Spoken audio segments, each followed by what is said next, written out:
मी ह्याच्यात एक point out करू शकते दादा. आणि परवा जाऊन वॉर्ड ऑफिसरला भेटलेलो.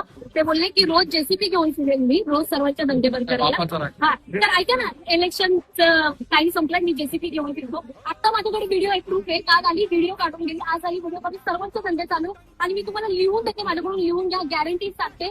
हे जे इथे जे धंदे लावतात 30 वर्षापासून लावतात, 40 वर्षापासून लावतात, रोज लावेल. हे बोलले ना 150 मीटरच्या आत आहे, 150 मीटरच्या आत सिलेंडर नाही. रोज दिसेल दादा तुम्हाला, रोज. मी कसं येऊन मी इथे रोज कंप्लेंट टाकू दादा, रोज कसं येऊन कंप्लेंट टाकू? हे सगळं खोटं आहे, हे सगळं खोटं. इथे जी आत पूर्ण मधुबन गल्ली, ही जी पूर्ण गल्ली, हे सगळं 150 मीटरच्या आत येते ना दादा. हे रोज लावते, रोज लावते. माझ्याकडून लिहून घ्या, नाही तर मी इथं आंदोलनाला बसते दादा. हे सगळं खोटं आहे.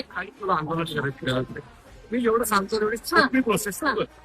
तुझी एक टपरी बनव, टपरी लाव, उद्यापासून रोज धंदा करायचा, काही अडचण नाही. लावू द्या, टीम आहेच. खूप जास्त गरज लागली तर मी स्वतः येईन तुझ्याकडे. थोडं सरका दादा, थोडं सरका, थोडं 1 मिनिट सरका. हे बघा, त्या लोकांनी टपरी कशी टाकली आहे, अशी आडवी टपरी टाकली, ह्याला चिपको. हे एवढं जर आपण तोडलं आणि ही टपरी जर आत बसवली, हा मग मी इथं बसवते. त्याच्यावरती लाव, त्याच्यावरती लाव आणि एक माणूस इथं द्यायला ठेव. ठीक आहे, त्यांच्या कुठल्याही प्रॉपर्टीला हात लावायचा नाही, कुठलीही प्रॉपर्टी तोडायची नाही. जी आहे आता हा एवढा पॅच तर बिनकामाचा आहे, बरोबर आहे. बरोबर, एवढा पॅच मध्ये कशी काय बसवता येईल तेवढी बसवतो. ठीक आहे, बाकी आयुक्तांची साहेब बोलतो. ठीक आहे, जाऊ. लढायचं नाही, रडून व्हिडिओ करायचे नाहीत.